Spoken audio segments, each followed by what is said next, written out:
Once upon a time, in a faraway kingdom, a beautiful queen sat sewing by her window on a winter's day. As she pricked her finger, 3 drops of blood fell onto the pure white snow. She sighed and wished for a child with skin as white as snow, lips as red as blood, and hair as black as ebony. Soon after, her wish came true, and she gave birth to a lovely baby girl whom she named Snow White. But sadly the queen passed away shortly after.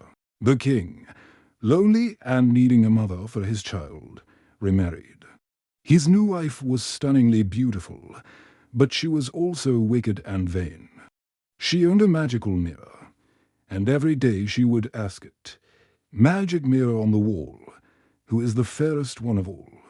The mirror would always reply, "You, my queen, are the fairest one of all." This pleased her greatly, as she knew the mirror never lied. Years passed, and Snow White grew more beautiful with each passing day. One morning, the queen asked her mirror the usual question, but this time the answer was different. The mirror replied, "My queen, you are fair, it is true. But Snow White is 1,000 times fairer than you." The queen was consumed with jealousy and rage. She could not bear the thought of anyone being more beautiful than her. So she summoned her huntsman and gave him a terrible order. "Take Snow White deep into the forest and get rid of her. And as proof that you have done my bidding, bring me back her heart." The huntsman, who had a kind heart, couldn't bring himself to harm the innocent princess. He led Snow White into the woods, but instead of harming her, he told her to run away and never come back. To deceive the queen, he hunted a young boar and brought its heart back to her instead.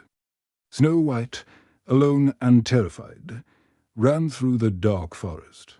The trees seemed to reach out for her, and strange noises echoed all round. Finally, exhausted, she stumbled upon a tiny cottage nestled in a clearing. She knocked on the door, but there was no answer. The door creaked open, and she peeked inside. Everything was tiny. There was a small table set with 7 little plates, 7 little cups, and 7 little chairs. Upstairs, there were 7 little beds, all neatly made. Feeling tired and hungry, Snow White ate a little from each plate and drank a little from each cup. Then she tried out the beds. One was too hard, another too soft, but the 7th one was just right. She lay down and quickly fell into a deep sleep. Later that evening, the owners of the cottage returned. They were 7 dwarfs who worked in the mines, digging for gold and jewels. They were surprised to find their home had been visited. "Someone's been sitting in my chair," said the first. "Someone's been eating from my plate," said the second. And so it went, until they went upstairs and found Snow White sleeping in the 7th dwarf's bed. They were captivated by her beauty and decided not to wake her. The next morning, Snow White awoke to find 7 pairs of eyes staring at her. She was startled, but the dwarfs were friendly. She told them her story, and they felt sorry for her. They offered her a home, saying, "If you will keep house for us, cook, make the beds, wash, sew, and knit, you can stay with us, and you will want for nothing." Snow White happily agreed. The dwarfs warned her to be careful and not to let anyone in while they were away at the mines. Meanwhile, back at the castle, the evil queen asked her mirror, "Magic mirror on the wall, who is the fairest one of all?" To her horror, the mirror replied, "My queen, you are fair, it is true. But over the hills, where the 7 dwarfs dwell, Snow White is still alive and well, and she is 1,000 times fairer than you." Furious that she had been tricked, the queen decided to take matters into her own hands. She disguised herself as an old peddler woman selling colourful laces. She travelled to the dwarf's cottage and called out, "Pretty things for a sale." Snow White, forgetting the dwarf's warning, opened the door. The queen offered to lace her bodice with a beautiful new lace.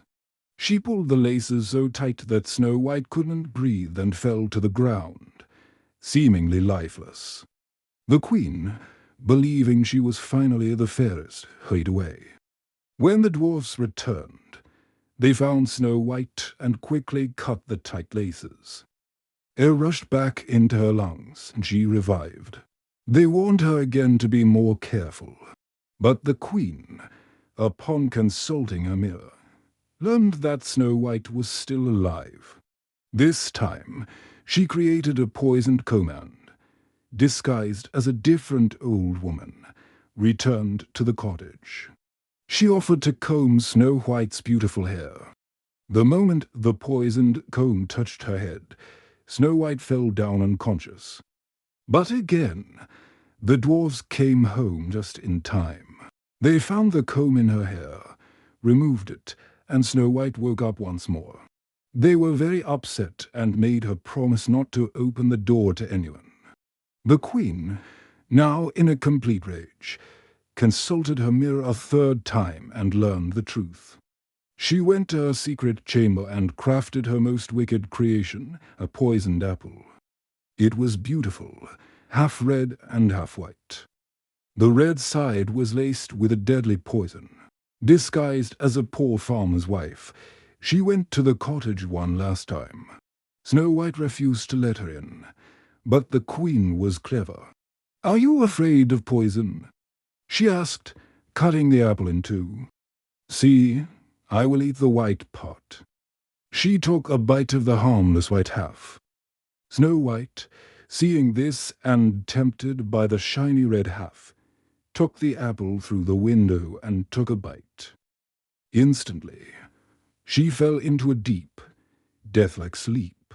The queen raced back to the castle, and this time the mirror finally proclaimed, "You, my queen, are the fairest of them all." When the dwarfs returned, they found Snow White lying on the floor, not breathing. They tried everything, but they could not wake her. Heartbroken, they couldn't bear to bury her in the cold ground. They built a beautiful glass coffin so they could still look upon her lovely face. They kept watch over her day and night. One day, a handsome prince was riding through the forest and came upon the cottage. He saw the beautiful girl in the glass coffin and was instantly enchanted. He begged the dwarfs to let him have the coffin, promising to cherish her forever. The dwarfs, moved by his love, agreed. As the prince's servants carried the coffin away, one of them stumbled. The jolt dislodged the piece of poisoned apple from Snow White's throat. Her eyes fluttered open. She was alive. The prince was overjoyed. He asked Snow White to be his wife, and she agreed.